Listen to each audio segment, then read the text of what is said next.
Hello YouTube, it's Tony. So today I'll show you a 1 to 99 or 120 fletching guide for 2019. Now a lot of information is from 2018, but I did add a few tweaks here. This guide is mainly geared towards main accounts. Here are the XP multipliers. You can get bonus XP from stealing creation. Unfortunately, it's only 180k bonus XP per hour, but if you're really interested in doing this mini game, I do have a guide on this and I'll leave the link in the description. Because fletching is fairly expensive, this is a pretty decent choice to train on double XP weekend. There are more to list, but these ones are the most common XP multipliers in the game. Here are the list of useful items. First, we have the Fletcher's outfit. If you're wearing the entire set, you'll get 6% more fletching XP. This is obtained from stealing creation and it costs you 100 points each. Otherwise, we have the Traveling Merchant Daily D&D, which will sell Sacred Clay once in a while. If you want to see the rotation, I'll leave the link in the description. Portable Fletchers.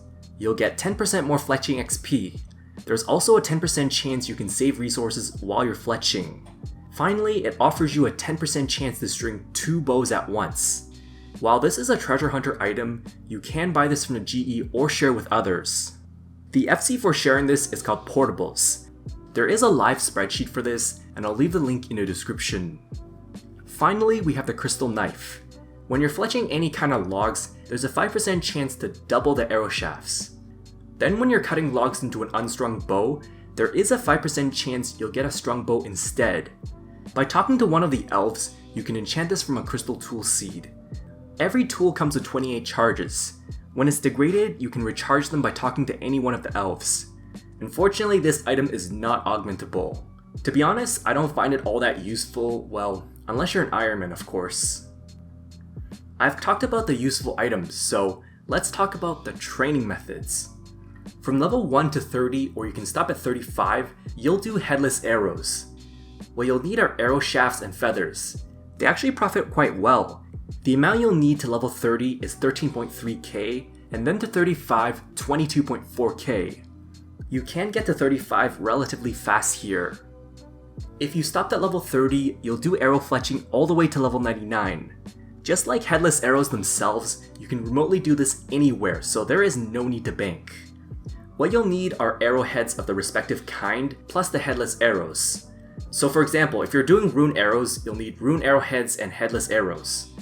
Unfortunately, you can only AFK for up to 15 seconds long.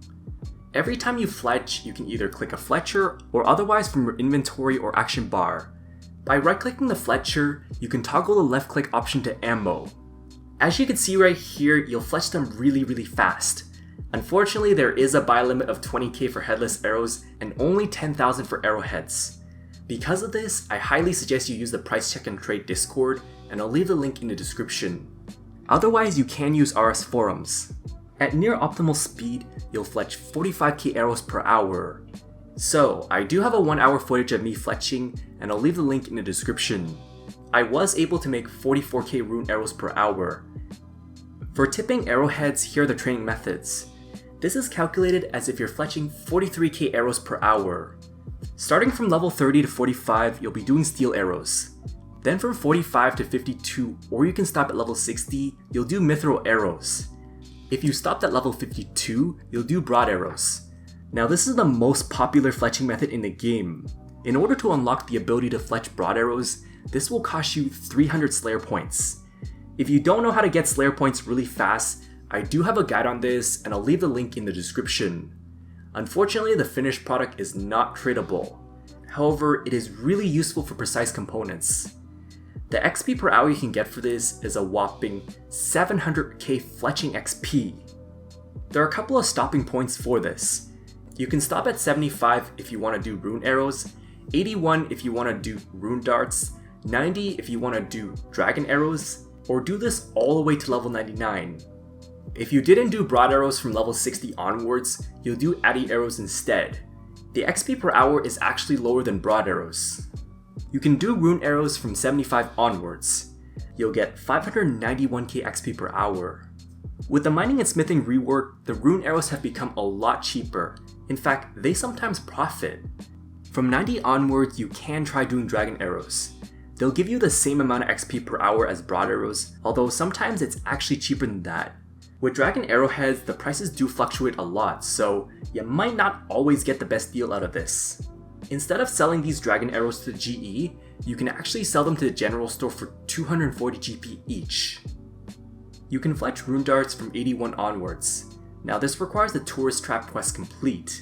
Yeah, so this is the dead fastest fletching method in the game. In an hour you can fletch up to 50k darts. That means for rune darts, you'll get a whopping 1.1 million XP per hour. Now if you were to do dragon darts instead, this can be bumped to 1.4 million XP per hour. Yeah, so it is really fast and overpowered. I know I showed myself doing dragon darts as old footage, but I suggest you do rune darts instead. The reason being is that ever since the mining and smithing rework, rune dart tips have gone down a lot. As for the other darts, I wouldn't recommend it here because they're not in really good trade volume. You'll need 524.2k rune darts if you were to go to level 99. I know this is more expensive compared to broad arrows, but you can get rune darts for under 10 GP per XP.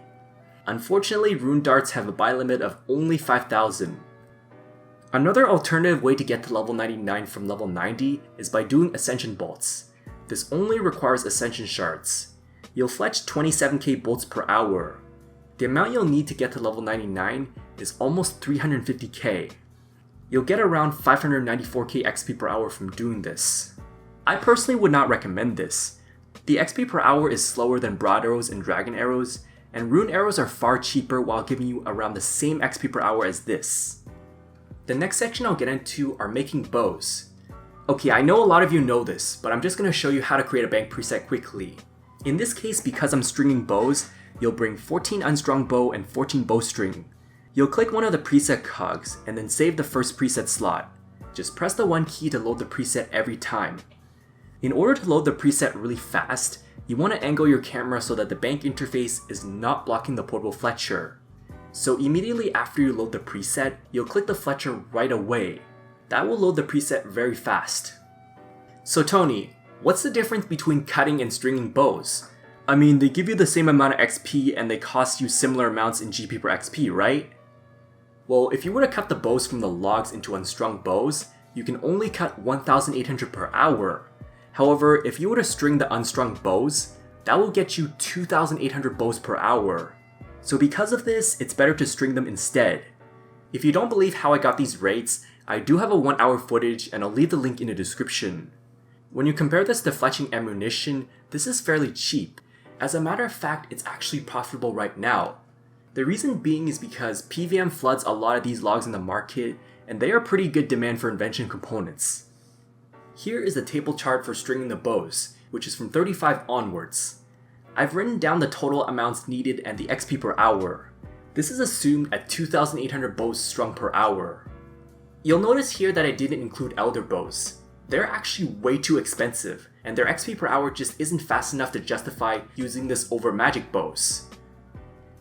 The next method I'll talk about are Protean Logs. There are 2 options you can use for this. First is the fletch option, or second is the fletch and burn option. I suggest you use the fletch option because you'll get more pure fletching XP from this. Using this on a portable fletcher does have the chance of saving you logs. At level 50, you'll get 156.1k XP per hour, then at level 95 or higher, 363k fletching XP per hour. This is assumed at 850 logs per hour. As you can see right here, this is very AFK and free overall, but the XP per hour isn't all that great. Finally, the very last section we have is a 99 plus section. Here is the fletching skill cape perk. There's a really small chance you'll fletch extra ammunition. Unfortunately, while you don't get extra XP for this, it is good for saving some money while you're training fletching. Moving on, we have the calculations for 120 and 200 mil. I'm only showing you 3 methods here. I know some people would do dragon darts to 120, but they are really expensive. I didn't include dragon arrows either cause the prices just fluctuate a lot here. This time the calculations did include the full Fletcher's outfit because at this point you should have unlocked it from Traveling Merchant or have gotten lucky with Treasure Hunter. Before I wrap this video, here are the total fletching costs. The prices are accurate as of July 21st, 2019. I did not include Dragon Arrows or Ascension Bolts because their cost is similar to Broad Arrows. Yeah, as you can see right here, stringing bows is really profitable. However, by comparing Broad Arrows, this is 2.5 times slower. Then I've calculated this for 120 and 200 mil. By doing Broad Arrows over Rune Arrows, this will cost you 6.8 times more money, but you'll only get 20% more XP per hour. Then for Rune Darts, you'll get 1.5 times more XP per hour compared to Broad Arrows, but it's only 1.3 times more expensive. Once again, I highly suggest you use the price check and trade Discord because it'll make buying supplies a lot easier. Otherwise, buy limits will severely limit you, so you'll have to leave a buy offer over time. Either way, I'm going to leave the rest to you, so just choose which method's right for you, and best of luck training Fletching. So yeah, thanks for watching and I hope it helps. If I missed anything, feel free to ask. Also, be sure to subscribe if you haven't done so already, because I will definitely be doing more 1 to 99 or 120 guides in the future.